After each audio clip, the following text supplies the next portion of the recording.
श्री शामराव गजानन, निनावे सेवक, क्रमांक 863, मूळ पत्ता खापा, तालुका सावनेर, जिल्हा नागपूर.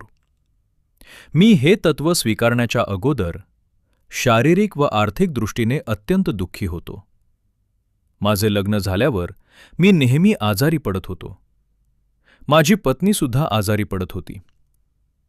पत्नीला प्रदराचा आजार सुरू झाला. माझ्या मूत्रपिंडाला बारीक फोड झाले होते. आम्ही दोघांनीही अनेक डॉक्टरांचा औषधोपचार घेतला, पण दोघांनाही फायदा झाला नाही. त्यानंतर मांत्रिक लोकांचेही उपचार घेतले, पण दोघांनाही तात्पुरताच फायदा झाला. शेवटी मी लघवीच्या आजाराने अत्यंत त्रासून गेलसे. लघवी होणे एकदम बंद झाले. अंगावर सूज आली. शेवटी मी मेडिकल कॉलेजमध्ये भरती झालो. 13 दिवस माझी लघवी बंद होती. मी बेशुद्धावस्थेतच होतो. मी जिवंत राहतो की नाही अशी शंका निर्माण झाली.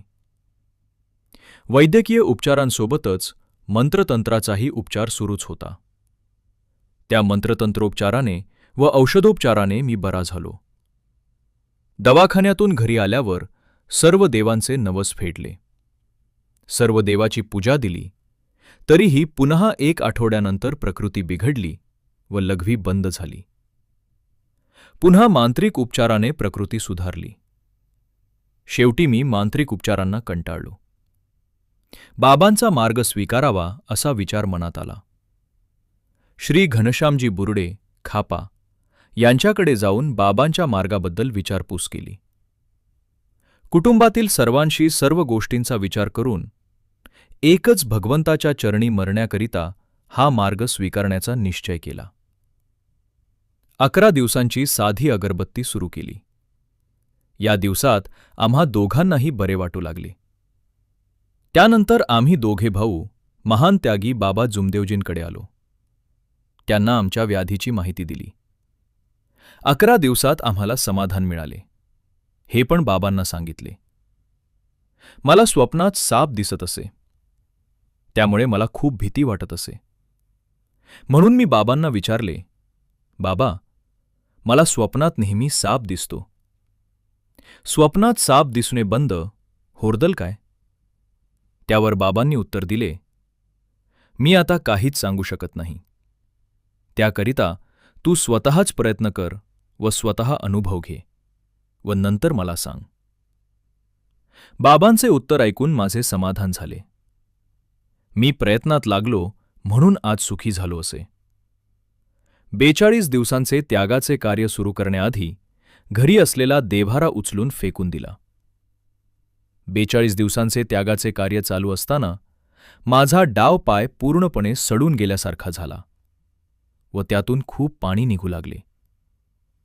तसेच माझ्या 6 महिन्यांच्या मुलाच्या शरीराला व हातापायांना खरूज झाली.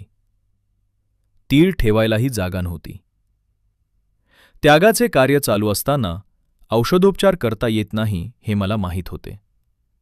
म्हणून मी स्वतःकरिता व मुलांकरिता खोबरेल तेलामध्ये सेवकांच्या घरून आणलेली हवन कार्याची रक्षा मिसळून माझ्या पायाला व मुलाच्या शरीराला लावली. तेव्हा बिना औषधोपचाराने दोघांचीही व्यथा नाहीशी झाली. माझ्या मुलाचे केस व नखे गळून गेले होते. ते 42 दिवसांच्या कार्यात पूर्णपणे आले. माझ्या पत्नीचा प्रदराचा आजारसुद्धा बरा झाला.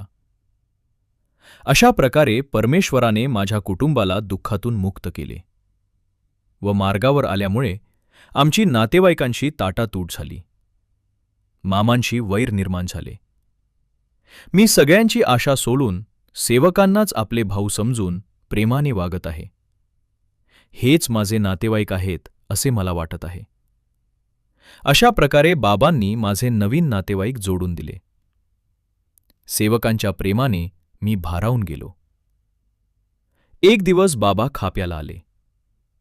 बाबांना चहापाणी घेण्याकरिता आमच्या घरी येण्याची विनंती करण्यास मी गेलो. बाबा माझ्या विनंतीला मान देऊन माझ्या घरी आले. बाबा सर्व सेवकांचे प्रिय आहेत. बाबा घरी आल्यावर मी विनंती केली की बाबा, मी B.Com पर्यंत शिकलेला असून मला नोकरी नाही. मला मार्गावर यायच्या आधी किडनीची बिमारी होती. तेव्हापासून माझ्याने विणकामही होत नाही. आपण आपल्या बँकेत मला नोकरी द्याल अशी आशा मी बाळगतो. बाबा म्हणाले, तुम्ही बँकेमध्ये अर्ज करा. योग येईल तेव्हा नोकरी मिळेल. थोड्याच दिवसात भंडारबोडी येथे दूध डेअरी निघाली आणि बाबांच्या कृपेने मला त्या ठिकाणी व्यवस्थापक म्हणून ठेवण्यात आले. बाबांच्या कृपेने माझा नोकरीचा प्रश्न सुटला. मी ह्या मार्गावर आल्यापासून माझ्या कुटुंबात सुख, शांती आणि समाधान लाभत आहे. बाबांनी दिलेले तत्व, शब्द आणि नियमांचे मी जीवनात पालन करीन असे सत्य वचन देत आहे.